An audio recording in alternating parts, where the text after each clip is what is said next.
Hello everyone, welcome to Narayana IAS Academy. My name is Shubham Sagar and today we'll be doing the daily news analysis of articles taken from 5th July 2024. As always, we have taken 5 articles combined of Hindu and Indian Express. If we talk about the first article of the day, which is on Hindu page number 8, here we are talking about computer literacy, digital literacy, and then we'll be talking about other terms like e-governance. What is the basic meaning of e-governance? Why digital literacy is required rather? If we talk about the second article of the day, which is again on Hindu page number 8, and there are very good editorials today, and this is about 5-year climate agenda for India. India has set a net zero target for 2070. What is the way ahead? How will we be achieving it? And what are the different areas India need to focus on as far as environmental conservation is concerned? If we talk about the third article of the day, which is on Indian Express, page number 11, this is a very interesting article because you have a for and you have an against. And here we are talking about yoga. Government is thinking about inclusion or like sending petition for urges for including yoga in Olympics 2036. We will be trying to see both the views, the one supporting it and the other opposing the inclusion of yoga in Olympics 2036. If we talk about the fourth article of the day, which is on Indian Express page number 10, here we'll be talking about rather constitution. There is so much debate going on or around constitution, basic structure, Keshwanand Bharti case, whether government is trying to change it or not change it. We'll be having a detailed discussion on that. There are different terms like judicial activism, overreach, judicial restraint, judicial review. We'll be having a look at them. If we talk about the fifth article of the day, which is on Hindu page number 8, and here we'll be talking about polio. Afghanistan, Pakistan, they are suffering from it. And there's a very high chance that from these two countries, polio will be spreading to other areas. And this is a matter of grave concern. And we'll be having a look at that. After we are done with these 5 articles, we'll be solving 5 prelims practice question and 1 mains practice question. Because as we have always discussed, practice makes a man as well as a woman perfect. So let's get started. If we talk about the first article of the day, as you can see here, computer literacy in India needs a reboot. There are different keywords here. And in GS paper 2, if you see there are words like e-governance. Then we talk about digital literacy. But here the article is not talking about digital literacy directly. They're talking about computer literacy. Now the question arises, what is the difference between digital literacy and computer literacy? So you can understand it in this way that computer literacy is a sub-part of digital literacy. We'll try to understand it. In digital literacy, when we are talking about digital literacy, you should be having an idea how to operate a smartphone, how to operate a simple phone, other devices included, tablet, etc. But here, when we are talking about computer literacy, we are confining our knowledge to computer, that we should be having a proper knowledge about the functioning of computer and how to use it. So hope you're understanding this. Computer literacy is a sub-part of digital literacy. But this article is very exhaustive, very informative. And from this article, we can extract lots of informations, right? So digital literacy, then we'll talk about e-governance, different initiatives. Swayam is one of the initiatives related to National Digital Mission. Swayam, it was, and this is a kind of a question which has been asked by UPSC in 2016, they will be providing, it's like a NEPTEL program. You must have heard about NEPTEL.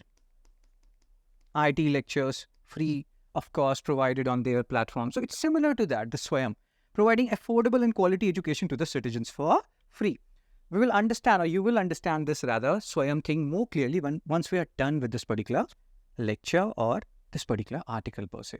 So what is the context? NSS, National Sample Survey, 78th round survey, that they indicated that there is a literacy, and pay attention to these figures, 24.7% computer literacy rate among individuals aged 15 and above. That means 1 out of 4 people who are aged 15 and above, they have computer literacy. And that is not enough. Given the size of India's population, this is not enough. And it is varying. In rural areas, see, 11 to 18%, whereas in urban areas, as expected, 34 to 39%, and like moving towards 40%. And if we talk about state-wise criteria, Kerala is performing very good, 72%, Assam, 17.6%. And there is a data that if there is a state which is having less than 30% proficiency, they are also suffering economically. So digital literacy and all these things, computer literacy, which is a sub-part of digital literacy, is very much required if a state has to progress economically. Importance of digital literacy. First of all, what is digital literacy? We now know that computer literacy is a sub-part of digital literacy.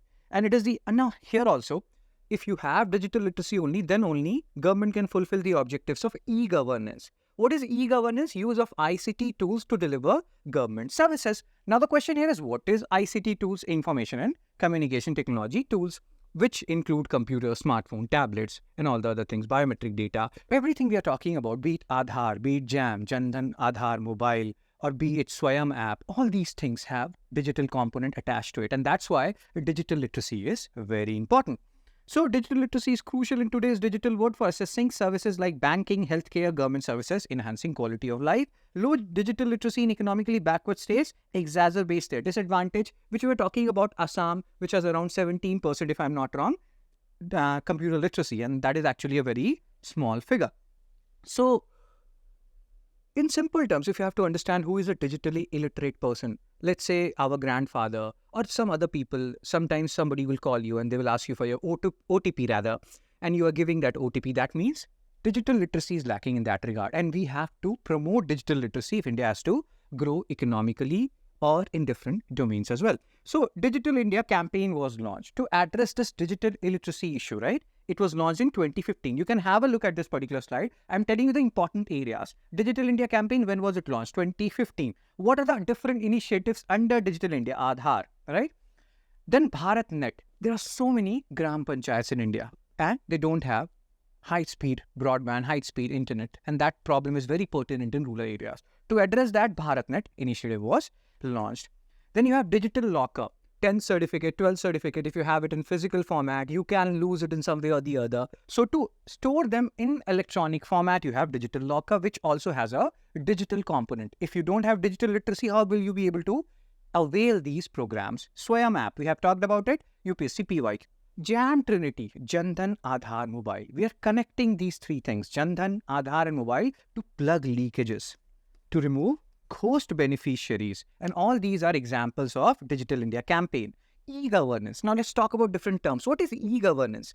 So we have seen Jan Dhan Aadhaar Mobile. We have seen government is transferring money to your account once you have done something, Manrega, etc. All these have digital component attached to it. And when government is using these ICT tools, information communication technology tools, to deliver government services, that is e-governance. According to second ARC, Second Administrative Reforms Commission, they have published various reports. Under that, there's a report known as Ethics in Governance. Under that report, what Ethics in Governance report says is, after like e-governance has come into picture and it is being used more and more, corruption is reducing to a certain extent. Earlier in India, basically it is said that in most of the countries, corruption is a low return, high risk activity. In India, it was seen as a high return, low risk activity. And that thing is changing because of e-governance, because this is leaving a digital trail. So what are the different components of e-governance? What is the basic meaning of e-governance? When government is using these ICT tools to deliver you government services. So government to citizen, when services provided directly to citizens, such as online payment of bills, e-filing of taxes. This is G2C. Then there is government to business, when government and different businesses are interacting with each other. Government to government, when different state governments are interacting with each other using ICT tools, or central and state governments are interacting with each other. Government to employee, when government is dealing with their government servants and interacting with them via different ICT tools. Even if you're not understanding, you don't need to go too deep into intricacies here. What you have to understand is, when government is using different tools, be it mobile, be it laptop, be it tablet, or other ICT tools to deliver government services, that is e-governance. And then I have told you what second ARC, Ethics in Governance report rather, is talking about e-governance. So what is the conclusion? Digital literacy is an essential skill set and computer literacy is a sub-part of it. Through education, access to technology, awareness campaign and collaboration, society can work towards achieving higher level of digital literacy for all, and Digital India campaign is a step in that regard. If we talk about the second article of the day, as the name suggests, shape of a 5-year climate agenda for India related to environmental conservation and the future plan. The current government, a new government has come, although the government is very similar, like not many things have changed, but still a new government from 2024 to 29 will come with its own policies. It's a coalition government. And this article is talking about what India should be, or what steps India should be taking going forward, and how things will be little different, yet things will remain the same in some ways or the other. So let's talk about this particular article, UNFCCC. There are certain keywords. When you're reading environment, you should be knowing about these keywords. UNFCCC, United Nations Framework Convention on Climate Change. Then UNCBD, United Nations Convention on Biological Diversity. And then UNCCD, United Nations Convention to Combat Desertification. So that's your homework. After this lecture is done, you will be, UNFCCC, you'll be reading about them in detail. UNCBD and UNCCD. This is a question which is actually extreme, and they're talking about donating $1,000 billion. You eliminate 3, you will get the answer. That is 2 only. $1,000 billion is not a single penny. It's actually a very large amount. So yes, sometimes when the options look tough, you can solve it via option elimination, and that works. Like it is working. It worked in 2016 and it will work in 2024 as well. So now, what is the context of this particular article? That earlier people, and rather than people, the countries and different organizations, they used to feel like India is hesitating. India is not doing enough to combat climate change. And that's why it is said that India has transitioned from a hesitant participant to a bold leader. We have given a 2070 net zero emission target, that by 2070, whatever carbon will be emitting, the same amount of carbon will be absorbing. So there will be net zero emission 2070 target. So India is doing a lot now, and India is changing as far as climate change initiatives are concerned. So the new government's climate actions will impact every ministry and sector. Now, India's climate progress. International Solar Alliance 2015, India and France participated. Headquarters is in Gurugram. International Solar Alliance to tap solar energy's potential, right? Then Global Biofuels Alliance 2023. In Dash meeting, this Global Biofuel Alliance was announced. Which meeting it was? Was it a G20 meeting or ASEAN meeting or SAARC meeting? You can post it in the comment section. Also, at the end, like you people have been posting in the previous DNA videos, you will be posting your marks. How many marks you are getting or how many questions you are getting correct out of the 5 questions. So, India's climate progress include, we have just talked about 2070 net zero goal. That by 2070, our carbon emission, net carbon emission will be 0. And then we are focusing on promoting sustainable development as far as our domestic policies are concerned. Future climate strategy, because this article is about what India will be doing in future as far as climate action is concerned. So we'll be doing go higher, go wider, go deeper. You have to understand these words because they can ask you that UN Conference of Parties 2028 participation is an example of go higher or go wider. So go higher means we are increasing our presence as far as global arena is concerned in the areas related to environmental conservation, right? So we'll be hosting, or will be, you can see here, United Nations Conference of Parties in 2028 will be hosting it. And we are talking about no new investment in oil and gas post 2030. So this is how we are going higher. How we are going wider. Sectoral emission reduction target beyond the power sector. It's not only about power sector, even when you are burning crop residue, even when methane emission is happening from different cattle. So we are going beyond the power sector when it comes to reducing carbon emission. This is how we are going wider. Zero carbon mobility. What does it mean when we are talking about zero carbon mobility? When it comes to transportation sector, we are aiming for zero net carbon emission there. And how we will be doing it? By promoting hydrogen, electric vehicles, based fuels, and all these things will help us in reaching this zero carbon mobility. Go deeper. Deeper means you have to plan state level. You have to go to the local levels. That's how we will be doing or promoting sub-national climate action resilience. So go higher. Here we are talking about international arena per se.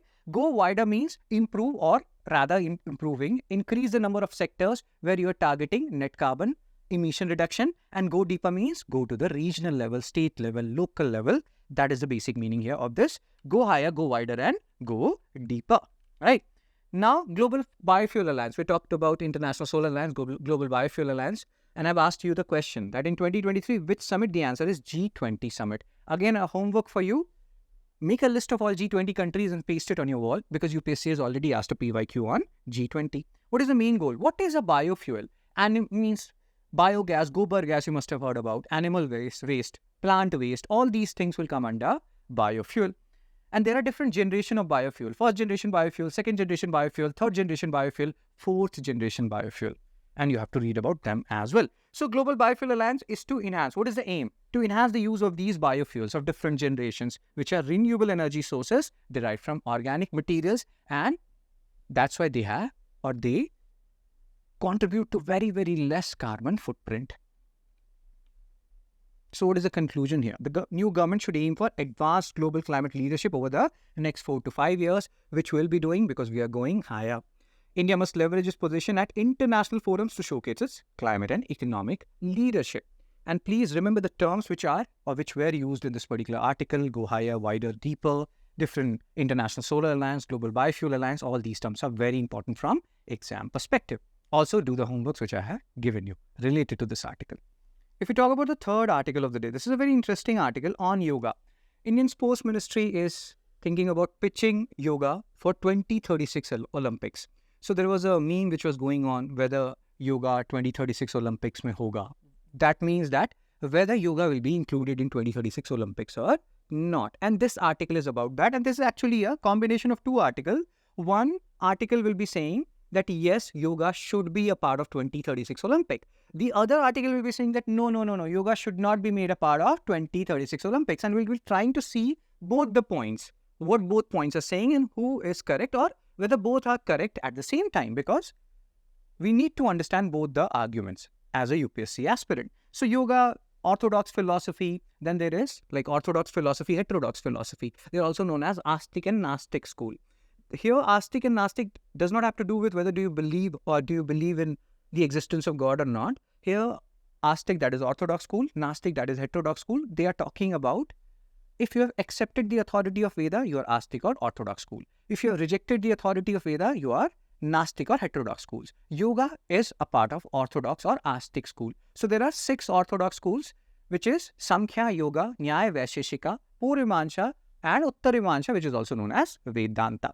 So all these things, we'll talk about them in like later videos also. Here, the basic article is about whether yoga should be part of 2036 Olympics or not. And we'll also try to understand the basic terms related with yoga as we were discussing about orthodox and heterodox philosophy. So what is the context? Indian Sports Ministry is considering the possibility of pitching yoga for inclusion in the Olympic 2036. But some people are saying that this is a spiritual exercise. Why are you confining it to certifications and medals? Why are you giving it why are you objectifying in a way this yoga thing?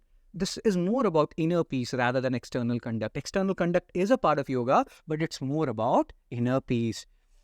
You're taking or breathing in, breathing out, pranayam, right? So about yoga, let's talk some basic terms and then we'll be delving into the details. So yoga originates from Sanskrit, meaning to join or unite. That means there is a unity of body and consciousness. Atma or Paramatma ka milan, in simple terms we say. Yoga fosters various methods to maintain stability, and it is a part of orthodox school of philosophy, which we have just talked what is orthodox or Astic school. WHO has advocated for practice of yoga, that this is actually a good practice promoting both inner purity as well as external conduct, right? And we have recognized Indian Sports or Ministry of Youth Affairs and Sports have acknowledged yoga as sports discipline in 2015 under the categorization of that this is a priority sports discipline. So when we talk about whether it's we are talking about this is an inner exercise or external conduct, so it has connotation of both. It gives you inner peace also, and it is playing a crucial role in maintaining your physical attributes as well. Both the connotations are associated with yoga, and that's what this article is talking about. And then there are some very interesting points. So one argument or arguments rather, multiple arguments opposing yoga's inclusion in Olympics. So they are saying that reduction of yoga to mere physical exercise neglect the holistic spiritual and mental dimension of it. It gives you mental peace. Sometimes you are so scattered, so many things are going in your mind and you are doing this breathing in, breathing out, and it gives you so much of. Sometimes people say solution of almost all the problem is just do meditation, just do yoga, breathe in, breathe out, 4, 7, 8. There is a practice. 4 seconds you inhale, 7 seconds you hold the breath, 8 seconds you exhale. So that's what this arguments opposing yoga's inclusion in Olympics is saying, that true yoga is transformative, impacting body, mind and spirit. It transcends physical competition and emphasizes inner growth over external achievements. And that's what earlier we were also talking about, that here we are trying to do the commercialization, we are promoting superficial certification, and this is not good. This is not the objective of yoga. Competitive yoga contradicts yoga's essence of self-awareness and inner peace, focusing instead on superficial achievements like medals. So hope you're understanding the argument what they are saying when they are saying that yoga should not be included in 2036 Olympic.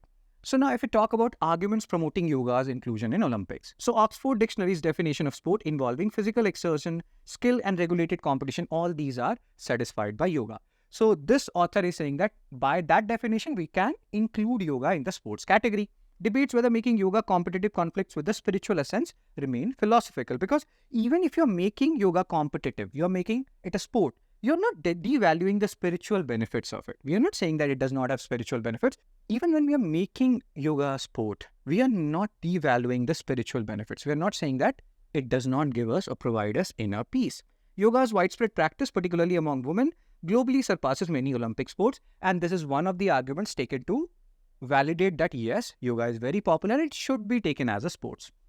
Yoga has been structured into competitive formats like traditional yoga, rhythmic yoga, and traditional yoga resembling gymnastics. So all these points are in a way promoting or saying that yoga can be and should be included as a sports in 2036 Olympic. So what is the conclusion? So this point is by people who are opposing. And the second point is by people who are promoting yoga as a sport in 2036 Olympic. So the first point is saying that genuine yoga transcends physical performance, fostering holistic well-being and inner harmony, contrasting with competitive sports focus on external achievements.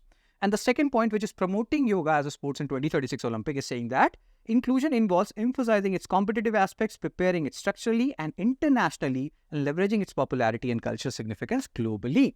So yoga, hum sab se hoga, that means we should all do yoga. If we talk about the fourth article of the day, this article is continuously in news. Even before the election, there were political parties who were saying that the government is trying to destroy the constitution one way or the other. So constitution has been the fulcrum. It has been in news one way or the other. We'll not be going into the political connotation of this article. We'll be trying to understand the important keywords here. Like this particular article is talking about Keshwanand Bharti judgment. And here there are different keywords like judicial review, judicial activism, judicial overreach, judicial restraint. There's a concept which was given by Montesquieu, which is known as separation of power. That means legislature, executive, judiciary. These are three organs and they should be working in their own domain. Legislature, their work is to make laws. Executive, their work is to implement laws. And judiciary, their work is to check the constitutionality of laws and executive orders. And they should be working in their own domain. And that is separation of power. In US, you have strict separation of power. In India, you have fused separation of power. You can read more about it. So this is what this article is saying, that somewhere or the other, judiciary has done overreach. Somewhere they have maintained constraint. Somewhere there was activism. Somewhere there was judicial review. We have to understand these terms. What separates judicial review from judicial activism? What separates judicial activism from judicial overreach? And what separates judicial overreach from judicial restraint? So judicial review, there has already been a question, PYQ, which has been asked on judicial review. So the topic explores the intricate relationship between judiciary and constitution. And we are continuously talking about that changes have been made in the constitution. But if changes are being made or will be made in the constitution, it should adhere to the basic structure verdict. Basic structure verdict, which was given in the Keshwanand Bharti case of 1973. That means there are certain core attributes of constitution which cannot be changed, which will not be changed. And apart from that, you can make the changes. So Keshwanand Bharti is the fulcrum associated with that, associated with the basic structure. But there is a mnemonic associated with the basic structure judgment, how it came into picture. And that mnemonic is known as SGKMW. You have to remember all these 5 cases. Shankari Prasad case S, Golaknath case G, Keshwanand Bharti case K, M is Minerva Mills case, and W is Vaman Rao case. SGKMW. This is the whole genesis, how basic structure came into being. You have to read their year, when Shankari Prasad case came, when Golaknath, when Keshwanand Bharti, when Minerva Mills, and when Vaman Rao case came. So what we are trying to talk about here is Keshwanand Bharti, it is limiting the power of executive, how far they can amend the constitution, because they have to adhere to this basic structure doctrine. Now there are different terms. Judicial activism. Judicial activism means where judiciary are interpreting the constitution and laws to promote social justice, protect fundamental rights. And some people even say that Keshwanand Bharti was an example of judicial activism, because during that time, emergency, Indira Gandhi was doing certain things, and to protect the core fabric of the constitution, this Keshwanand Bharti judgment and basic structure doctrine came into picture. So that was also an example of judicial activism. Then there is case Puttaswamy case promoting right to privacy, which is also taken in judicial activism. And this is done to, like, here judiciary is trying to promote social justice, protect fundamental rights, and they are playing a proactive role in judicial activism. What is judicial review? They are just checking the constitutionality of laws and executive orders, whether laws are being made according to the constitution or not. Topic mentioned the concept of constitutional renaissance, where justice innovate and reinterpret laws to ensure they align with constitutional principle. There was a point that nowhere in the constitution we talk about, in the original constitution we talk about basic structure. So this is an innovation done by judiciary. But again, this has to be done sometimes when the legislature and executive, they're not performing their role to the fullest. And that was the case in or during the Keshwanand Bharti verdict. Then there is Vishaka guidelines, which is leading to, or which has led to reduction in the workplace sexual harassment cases, 1997. Right to privacy, K.S. Puttaswamy judgment, UPSC has already asked question on this. These are all examples of judicial activism. Here you can also include the Keshwanand Bharti verdict. Now, judicial overreach, this has a negative connotation. So when you're talking about judicial review, judicial activism has a positive connotation. Legislature and executive, they're not performing their role to the fullest. So somebody has to step up, and who is stepping up? Judiciary is stepping up. But judicial overreach has a negative connotation. It means sometimes judiciary is going beyond their jurisdiction to deliver some verdict. Like there was a case where they were saying that 20 meters, some meters away from national estate highways, you cannot sell liquor and everything. From where this particular data came that you cannot sell liquor beyond 20 meter, 40 meter. So sometimes they breach or they try to remove executive orders, implement their own orders or give their own orders, which is a case of judicial overreach. That means judiciary is going into the domain of executive. It's not judiciary's work, or like they're going to the domain of legislature and executive. They sometimes tell people or they enforce rules. Sometimes they make rules. Making laws is the domain of legislature. Implementing laws is the domain of the executive. So judiciary should work in their own domain where they have to just check the constitutionality of laws and executive orders. So that's what is this particular slide is telling you, that when judiciary exceeds its constitutional mandate by encroaching on the functions and power of legislative and executive branches, this is judicial overreach and it has negative connotation. Examples: cancellation of 2G spectrum licenses, and this was the case I was talking about. Ban on sale of liquor near highways. Supreme Court ordered it was not 20 or 40 meter, it was 500 meter. Again, from where this 500 meter point came, like what is the validating point from where you have got this 500 meter data? All these things, whether this should be the work of executive, legislature, or this should be done by judiciary. So there were so many things. Then there was a national anthem case, that before any movie starts, you have to sing the national anthem. All these were also taken as the case of judicial overreach. Judicial restraint, where judiciary is limiting their own power. They are, in a way, respecting the concept of separation of power by respecting the rules and decision of other branches of government, that is legislature and executive. So this is judicial restraint. They are expected to act based on institutional memory and core principle of law. It helps maintain the separation of power concept given by Montesquieu.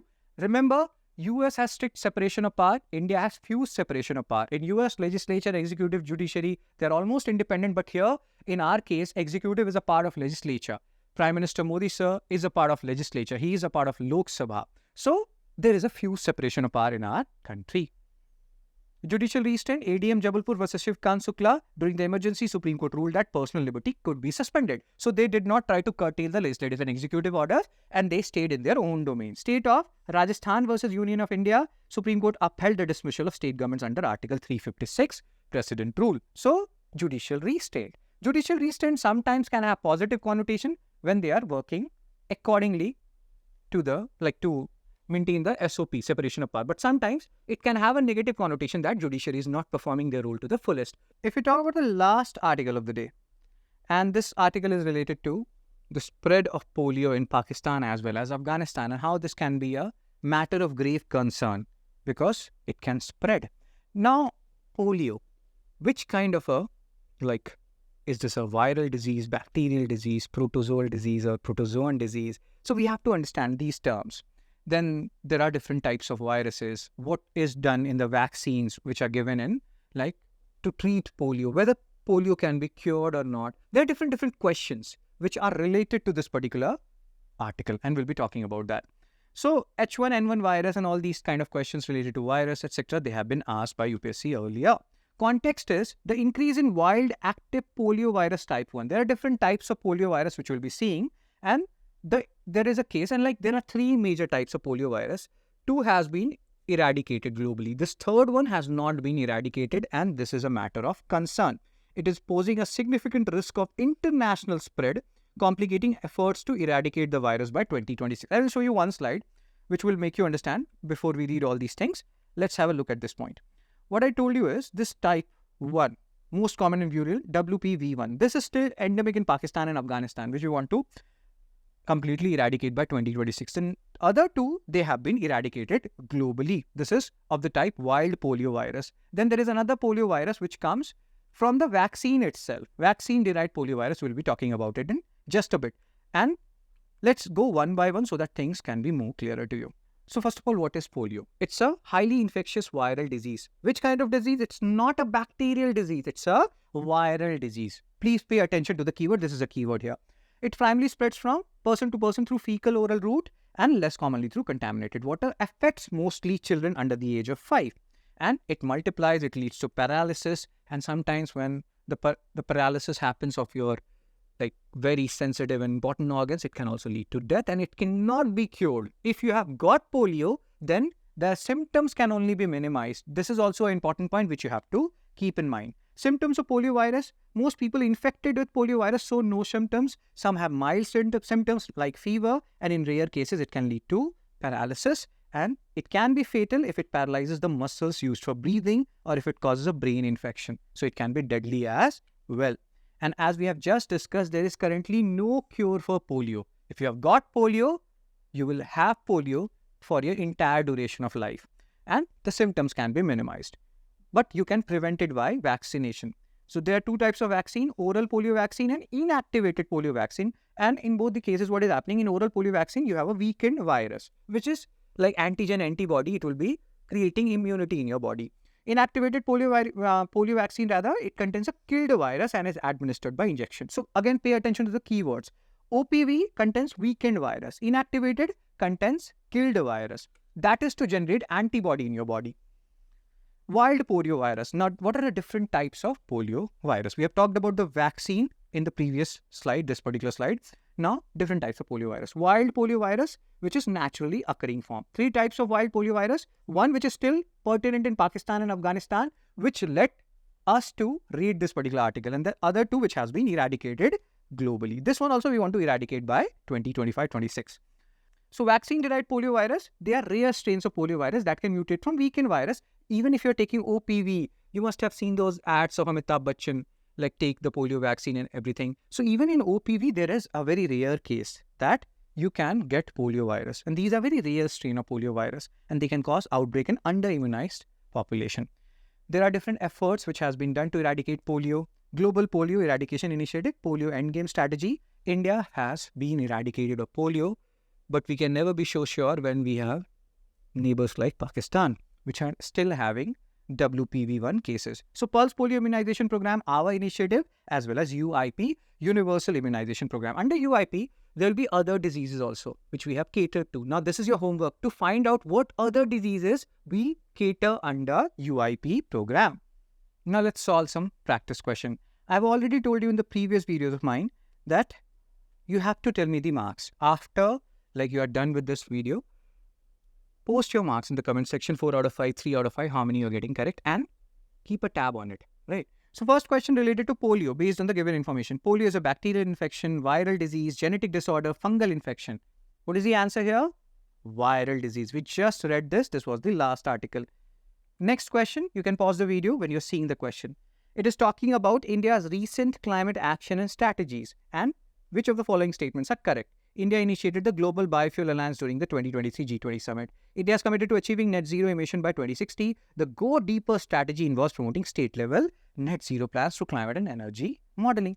India has not committed to achieving net zero emission by 2060, but 2070. So second statement is wrong. You eliminate second statement, you are getting C1 and 3 only. Now, What was the Ministry of Youth Affairs and Sports categorization of yoga in September 2015? Non-priority sports discipline, emerging sports discipline, traditional sports discipline, priority sports discipline. The answer is priority sports discipline. Fourth question, what is judicial overreach? We have talked about it. It has a negative connotation. You can pause the video here. So, judiciary power to review and interpret laws, intervention in the areas of policy and administration traditionally under the purview of executive and legislative branches. Authority to invalidate laws. See here, it has a negative connotation, and which of the four statements has negative connotation? The B one. So, the answer is B. Judicial restraint, which can have positive as well as negative constraint, and we have talked about what is judicial restraint along with example. So, proactive role, approach of limiting its own power, power to invalidate laws, to create new laws, approach of limiting. It has limiting aspect. The judicial restraint, it has limiting aspects in, like when you're talking about judicial restraint per se. So, the answer here is B. Now, let's move on to the mains practice question. Discuss the significance of digital literacy in the context of India's socio-economic development. Critically analyze the initiative under Digital India campaign and the role of e-governance in bridging the digital divide. So here you can talk about all the things which we have read when we are talking about computer literacy, digital literacy, what is the difference between them. You can introduce by talking about digital literacy, NSS survey, what they are saying, Assam, how they are faring very poorly, Kerala is doing good. You can talk about how these disparities can impact these states economically. Then in the body, you can talk about the significance of digital literacy, Digital India campaign, and different initiatives under Digital India campaign, be it Aadhaar, BharatNet, which was about like panchayats having high-speed broadband, role of e-governance, G2C, G2B, G2G, G2E. We have talked about it in detail, and you can just mention about this, that there are different components of e-governance, and this is just basically use of ICT tools by government to deliver different services. And then you can conclude by summarizing the importance of digital literacy in this like AI age view. We need to have digital literacy, and we can improve digital literacy through education, technology access, awareness campaign, and collaboration. So that's it for today's DNA video. If you like the video, do like, share, and subscribe, and post your marks in the comment section as well. Take care, be blessed, see you soon.